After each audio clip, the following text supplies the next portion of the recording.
아멘. 할렐루야. 한 주가 시작하는 월요일 이른 새벽 주님 앞에 나와 예배하며 하루를 시작한 우리 모두에게 하나님의 크신 은혜와 은총이 가득하시기를 먼저 간절히 축원합니다. 오늘은 스바냐 2장 1절부터 15절의 말씀을 가지고 하나님의 심판 그리고 은혜를 경험하는 삶, 하나님의 심판 그리고 은혜를 경험하는 삶이라는 제목으로 하나님의 말씀을 증거하도록 하겠습니다. 스바냐 1장에 이어서 오늘 살펴보는 스바냐 2장에서도 하나님은 이스라엘이 회개하고 돌아오기를 바라고 계십니다. 스바냐 선지자는 하나님께서 진노를 쏟으시기 전에 유다 백성으로 하여금 하나님 앞으로 돌아와야 한다라고 말씀하고 있습니다. 이는 공의의 하나님께서 공의를 행하심으로 인하여서 유다 백성 또한 악행으로 인하여 하나님의 진노를 당해야 하나 그러한 진노 중에도 구원받을 길을 제시하고 있는 것이다 라고 할 수 있습니다. 그렇게 하나님은 이스라엘이 회개하고 돌아오기를 말씀하시면서 또한 동시에 이스라엘의 주변의 이방 나라에 대한 심판을 선포하고 있습니다. 이런 내용을 다루는 본문은 크게 두 부분으로 나누어 볼 수 있습니다. 먼저 1절에서 3절은 여호와의 심판의 날에 남겨질 자들에 대한 이야기를 다루고 있으며 4절부터 15절은 열방들에 대한 심판, 특별히 블레셋과 모압과 암몬, 구스와 아슬에 대한 심판을 다루고 있습니다. 다른 본문의 말씀을 통하여서 이 새벽 하나님께서 우리에게 주시는 그 말씀은 무엇인지, 오늘을 살아간 우리에게 주신 하나님의 말씀은 무엇인지 함께 나누고 기도의 제목을 삼고자 합니다. 첫 번째입니다. 하나님을 끊임없이 끝까지 추구해야 합니다. 하나님을 끊임없이 끝까지 추구해야 합니다. 오늘 보면 3절은 이렇게 말씀하고 있습니다.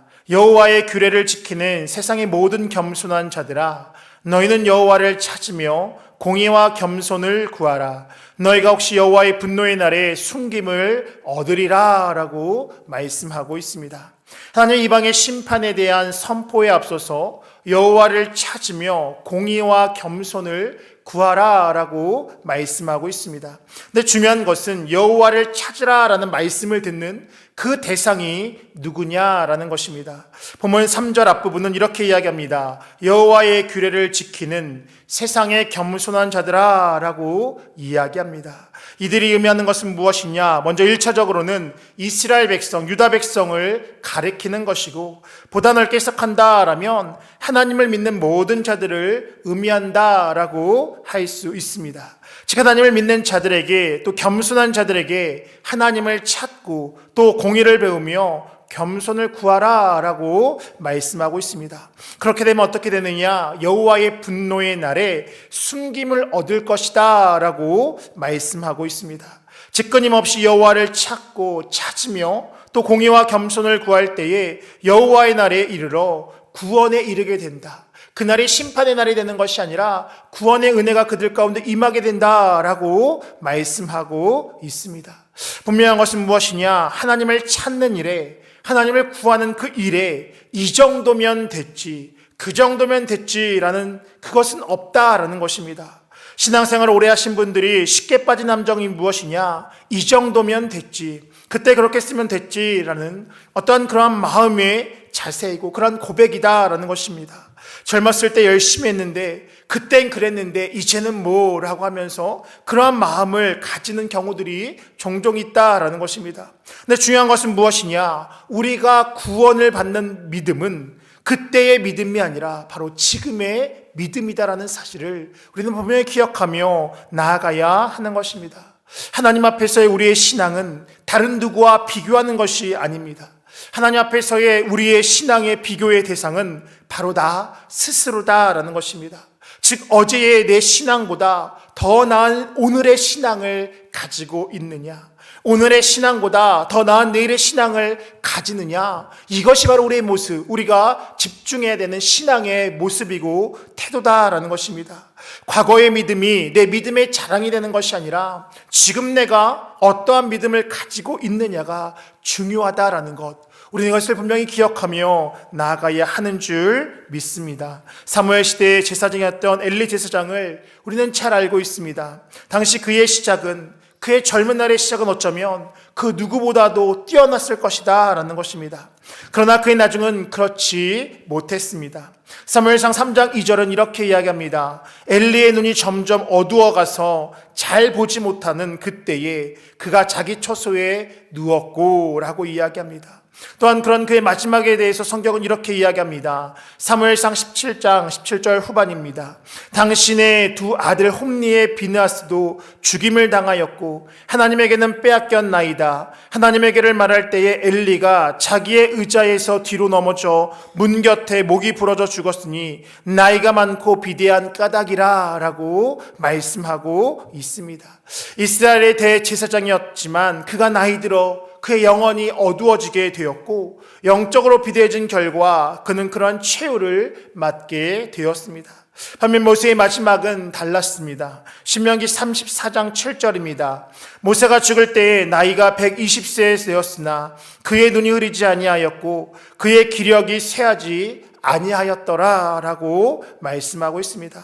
나이가 많았으나 눈이 흐리지 않았고 기력이 쇠하지 않았다라는 것은 여전히 하나님 앞에 바른 신앙인으로서 여전히 영적인 어떠한 풍부함과 또 영적인 모습을 가지고 있다라는 것을 의미한다라고 할 수 있습니다. 그렇다면 과연 우리는 어떠한 신앙의 모습을 가지고 오늘을 또 우리의 앞으로의 삶을 지키며 살아가야 하는 것일까요? 바라는 것은 어제보다 오늘 더 하나님을 찾고 구하는 우리 모두가 되시기를 간절히 축원합니다. 어제보다 나은 오늘, 오늘보다 나은 내일의 믿음을 가짐을 통하여서 하나님 앞에 서는 그날 우리의 인생의 삶 가운데 가장 최고의 믿음을 가지고 나아감을 통하여 여호와의 진노의 날에 심판이 아니라 구원과 회복을 누리며 나아가시는 우리 모두가 되시기를 간절히 축원합니다. 둘째입니다. 하나님은 자기의 백성을 살피고 도우십니다. 하나님은 자기의 백성을 살피고 도우십니다. 오늘 보면 4절부터 15절은 이방 민족에 대한 멸망을 선포하고 있습니다. 앞서도 얘기했던 것처럼 본문 4절부터 7절은 블레셋에 대한 심판을 다루고 있으며 8절부터 11절은 모압과 암몬에 대한 심판을, 또한 12절부터 15절은 구스와 아술에 대한 심판을 다루고 있습니다. 그 심판의 과정 가운데 하나님은 유다족 속의 남은 자를 살피시고 또 사로잡힘을 돌이키게 도우신다라고 말씀하고 있습니다. 오늘 본문 7절입니다. 그 지경은 유다족 속의 남은 자에게로 돌아갈지라 그들이 거기에서 양떼를 먹이고 저녁에 나스굴론 집들에 누우리니 이는 그들의 하나님 여호와가 그들을 보살피사 그들이 사로잡힘을 돌이킬 것임이라 라고 말씀하고 있습니다.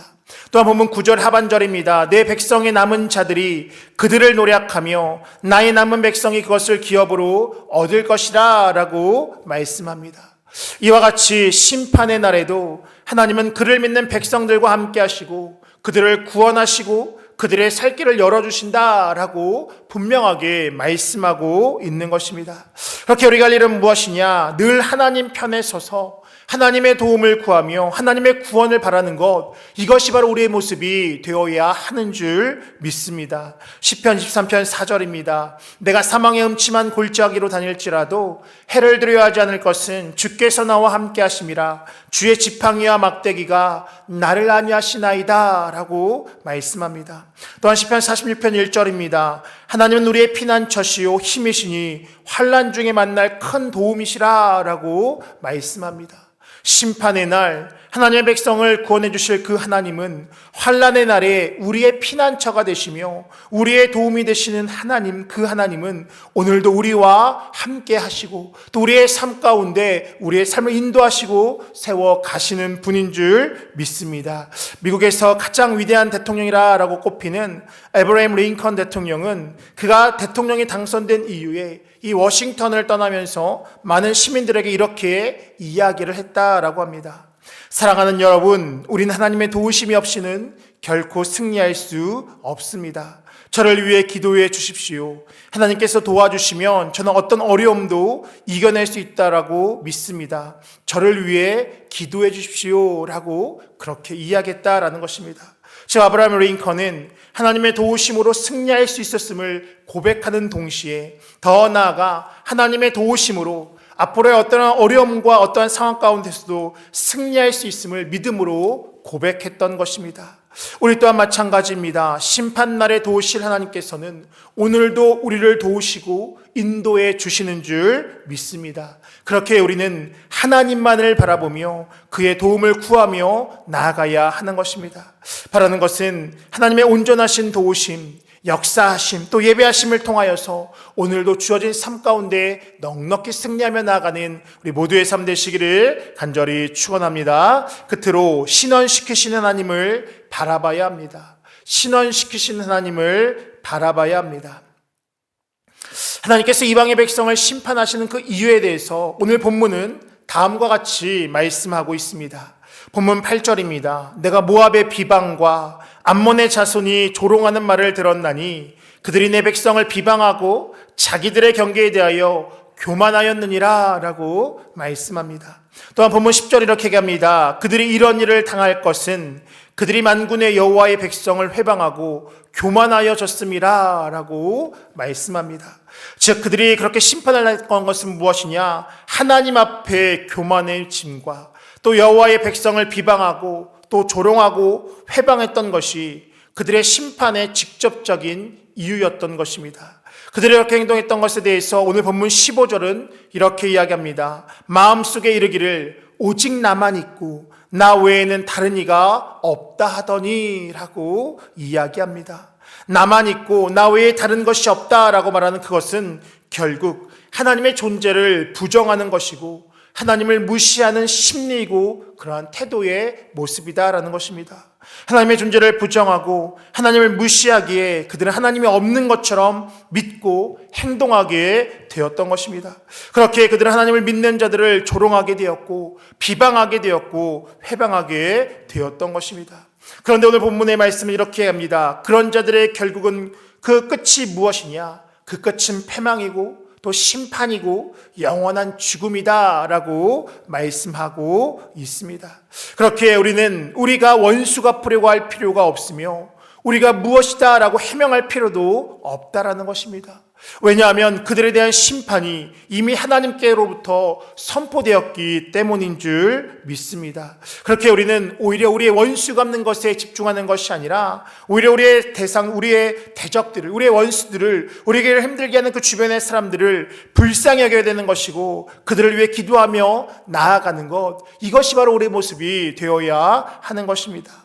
로마서 12장 19절부터 21절은 이렇게 말합니다. 내 사랑하는 자들아 너희가 친히 원수를 갚지 말고 하나님의 진노하심에 맡기라. 기록되었으되 원수 갚는 것이 내게 있으니 내가 갚으리라. 주께서 말씀하시니라. 내 원수가 줄이거든 먹이고 목마르거든 마시게 하라. 그리함으로 내가 숯불을 그 머리에 쌓아 놓으리라. 악에게 지지 말고 선으로 악을 이기라 라고 말씀합니다.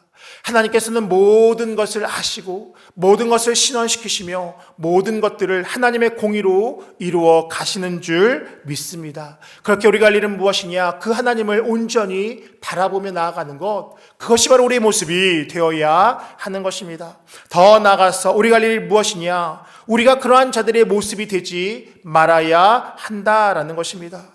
즉 우리 또한 하나님의 존재를 부정하고 하나님을 무시해서는 결코 안 된다는 것, 우리의 마음속에 이르기를 오직 나만 있고 나 외에는 다른 이가 없다라고 이야기하는 어떤 그런 교만한 모습들이 우리의 삶 가운데 있다라면 철저히 하나님 앞에 내려놓아야 하는 것이고 그 하나님께서 모든 것을 인도해 가신다는 이것을 우리가 분명히 기억하며 또한 그런 모습을 지니며 나아가는 것, 이것이 바로 우리의 모습이 되어야 한다라는 것입니다. 오늘 처음의 본문도 분명하게 이야기합니다. 여호와의 규례를 지키는 세상의 모든 겸손한 자들아, 끊임없이 우리가 취해야 될 모습은 무엇이냐? 하나님 앞에 겸손한 모습으로 선줄로 한 자는 넘어지지 않을까 조심하라라고 말씀했던 것처럼 우리 또한 우리 스스로 그 심판의 대상으로 전락할 수 있다는 이 사실을 우리는 분명히 기억하며 삶과 모든 행동과 삶 가운데, 언행 가운데 우리 스스로를 지키며 살아가는 것, 이것이 바로 우리의 모습이 되어야 하는 줄 믿습니다. 바라는 것은 하나님 앞에 모든 것들을 맡기시고 또 하나님 앞에 겸손함으로 겸비함으로 나아감을 통하여서 그 하나님의 마지막 그날에 심판과 멸망의 모습이 아니라 그날에도 하나님의 구원의 은혜를 누리며 나아가시는 우리 모두의 삶 되시기를 간절히 축원합니다. 기도하겠습니다. 거룩하시고 자비로우신 하나님, 지난 밤도 우리에게 평안한 잠을 주시고 오늘도 우리에게 새로운 생명을 주시고 또 새 건강 허락하여 주셔서 주님 앞에 나와 예배하며 하루를 시작하게 하시니 참으로 감사를 드립니다. 오늘도 주님과 동행하며 기쁨으로 승리하는 복된 하루의 삶 살아갈 수 있도록 인도하여 주시옵소서. 끊임없이 하나님을 찾는 우리의 인생 되게 하여 주시고 또 우리를 돌보시고 신원시키시며 심판하시고 세우시는 하나님을 바라보며 나아가는 우리 모두가 되어줄 수 있도록 인도하여 주시옵소서. 늘 하나님 앞에 겸손한 자로 겸비한 자로 살아가게 하여 주시고 하나님의 구원의 역사를 바라보며 나아가는 우리 모두가 되어줄 수 있도록 인도하여 주시옵소서. 이 새벽에도 주 앞에 나올 때 귀한 예물 드립니다. 드린 손길들 가운데 기억하여 주시며 저들의 빼곡히 적은 기도의 제목이 주님 앞에 아름답게 응답되어진 놀라운 역사를 누리며 나아가는 복된 발걸음 되어줄 수 있도록 인도하여 주시옵소서. 오늘 하루의 삶 가운데서도 하나님의 모든 것들의 가정과 직장과 일터 가운데 함께 해주셔서 하나님 주어진 삶 가운데 넉넉히 승리하는 우리 모두가 되어줄 수 있도록 인도하여 주시옵소서. 낮에는 구름 기둥으로 밤에는 불길로 지켜보아 주셔서 어떤 악함과 야함과 상함과 질병으로 지켜보아 주시고 여호와의 영광에 승리하며 나가는 우리 모두가 되어줄 수 있도록 인도하여 주시옵소서. 감사드리며 예수님의 이름으로 기도하옵나이다. 아멘.